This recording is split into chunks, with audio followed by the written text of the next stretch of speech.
धैर्य सबसे बड़े गुणों में से एक है। यह आप जो चाहते हैं उसके लिए प्रतीक्षा करने की क्षमता है, भले ही इसमें अपेक्षा से अधिक समय लगे। स्टोइक दार्शनिक एपिक्टेटस, जब आप लाइन में प्रतीक्षा कर रहे हों तो अपनी सांसों पर ध्यान केंद्रित करें और आराम करने का प्रयास करें। जब आप किसी कठिन व्यक्ति के साथ व्यवहार कर रहे हों तो चीज़ों को उनके दृष्टिकोण से देखने का प्रयास करें। जब आपको ज़रूरत हो तब ब्रेक लें और कोशिश न करें एक बार में बहुत कुछ करने की। अपने और दूसरों के प्रति धैर्य रखें। इस चैनल की सफलता में आपका योगदान सबसे महत्वपूर्ण है। आपकी प्रेरणा और समर्थन की बदौलत ही हम ये सार्थक सामग्री लाने में सक्षम हुए हैं। यदि आप चाहें तो सुपर थैंक्स के माध्यम से या हमारी मेंबरशिप ज्वाइन करके हमें आर्थिक रूप से सहायता प्रदान कर सकते हैं। यदि आप आर्थिक रूप से समर्थन नहीं भी कर सकते तो भी कोई बात नहीं, हम आपके लिए बेहतरीन वीडियो लाने की पूरी कोशिश जारी रखेंगे। आपका हर योगदान हमें और भी बेहतरीन वीडियो बनाने के लिए प्रेरित करता है। आप हमारे लिए बहुत ज़रूरी हैं और हम आपके आभारी हैं। धन्यवाद। विचारों को पहचानना। पहला कदम अपने विचारों को पहचानना है। जब आप किसी विचार में खो जाते हैं तो यह महसूस करें, क्या आप अतीत के बारे में सोच रहे हैं? क्या आप भविष्य की चिंता कर रहे हैं? क्या आप खुद को आलोचनात्मक टिप्पणी दे रहे हैं? एक बार जब आप विचारों को पहचान लेते हैं तो आप उनसे दूरी बना सकते हैं। विचारों का निरीक्षण करना। दूसरा कदम विचारों का निरीक्षण करना है। उन्हें जज न करें, उनका विश्लेषण न करें, बस उन्हें आने और जाने दें, जैसे बादल आकाश में आते जाते हैं। ओशो का मानना है कि इन तकनीकों के माध्यम से हम अपने आप को एक नए स्तर पर जान सकते हैं, जहां हमारी चेतना का विस्तार होता है और हम अपने अस्तित्व की गहराइयों को छू पाते हैं। जीवन में परिवर्तन। इन तकनीकों को अपनाने से हमारे जीवन में व्यापक परिवर्तन आ सकता है, चाहे वह तनाव कम करना हो, बेहतर रिश्ते बनाना हो या फिर आत्म साक्षात्कार की ओर बढ़ना हो। ये तकनीकें हर क्षेत्र में हमारे अनुभव को समृद्ध कर सकती हैं। व्यावहारिक अनुप्रयोग। ओशो ने इस पुस्तक में यह भी बताया है कि कैसे इन तकनीकों को रोजमर्रा की जिंदगी में लागू किया जा सकता है। यह एक प्रकार की जीवन शैली बन सकती है जो हमें अधिक सजग और संवेदनशील बनाती है। दी बुक ऑफ सीक्रेट्स में प्रस्तुत तकनीकें जीवन के हर पहलू में एक नया आयाम जोड़ती हैं और हमें आंतरिक रूप से समृद्ध बनाती हैं। 3. विशेष ध्यान तकनीकों की गहराई। द बुक ऑफ सीक्रेट्स में प्रस्तुत कुछ विशेष ध्यान तकनीकों पर ध्यान केंद्रित करते हुए हम इनके गहरे प्रभाव और आत्म जागरूकता में इनके योगदान को समझेंगे। चेतना और सजगता की तकनीकें। इन तकनीकों में से कुछ हमें चेतना के विभिन्न स्तरों का अनुभव कराती हैं। ये तकनीकें हमें सजगता और वर्तमान क्षण में रहने का अभ्यास कराती हैं। आंतरिक शांति की ओर ओशो बताते हैं कि कैसे ध्यान तकनीकें हमारे अंदर आंतरिक शांति और स्थिरता लाने में सहायक होती हैं।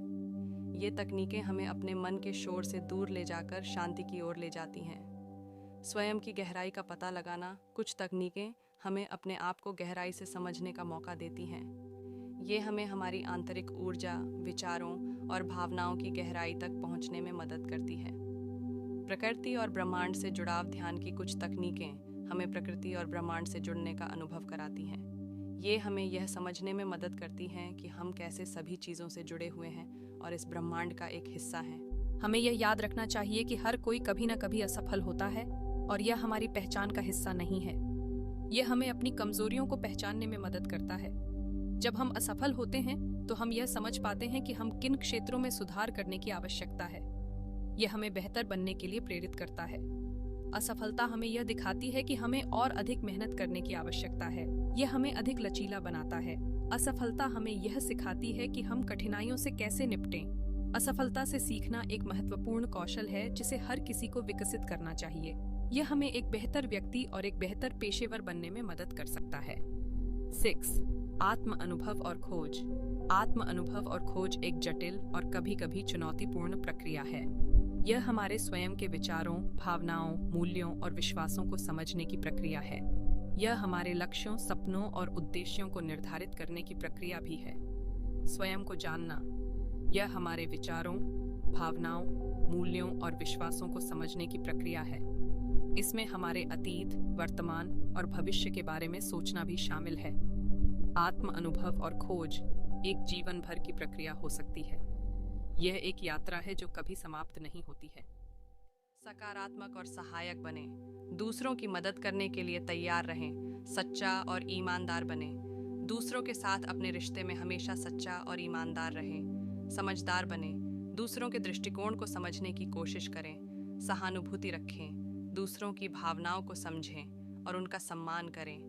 अपने आसपास के लोगों के साथ अच्छे संबंध बनाना समय और प्रयास लेता है, लेकिन यह एक ऐसा निवेश है जो आपके जीवन में स्थायी बदलाव ला सकता है। अपने परिवार और दोस्तों के साथ समय बिताएं, उनके साथ बात करें, उनके साथ हंसें और उनकी मदद करें। अपने समुदाय में शामिल हों, किसी ऐसे संगठन में शामिल हों जो आपके लिए महत्वपूर्ण है। अजनबियों के साथ भी दयालु और मददगार बने। एक मुस्कान, एक शब्द की प्रशंसा या एक छोटी सी मदद से आप किसी के दिन को बेहतर बना सकते हैं। अपने आसपास के लोगों के साथ अच्छे संबंध बनाना एक सरल तरीका है जिससे आप अपने जीवन में खुशी और संतुष्टि बढ़ा सकते हैं। दुनिया को बदलने के लिए आपको बड़े काम करने की ज़रूरत नहीं है। हर छोटा कदम, हर दयालु कार्य, हर सकारात्मक विचार दुनिया को बेहतर बना सकता है। तो आज ही बदलाव की शुरुआत करें। हम सब मिलकर एक ऐसा संसार बना सकते हैं जो अधिक दयालु, अधिक न्यायपूर्ण और अधिक टिकाऊ हो। साथ आइए और अपने हिस्से का योगदान दें। आज के लिए बस इतना ही। सब्सक्राइब और शेयर करना न भूलें। अपने सुझाव कमेंट में ज़रूर दें। धन्यवाद। आशा है कि आपको आज की बातें पसंद आई होंगी। अगली बार फिर मिलेंगे। तब तक सुरक्षित रहें और स्वस्थ रहें। नमस्ते।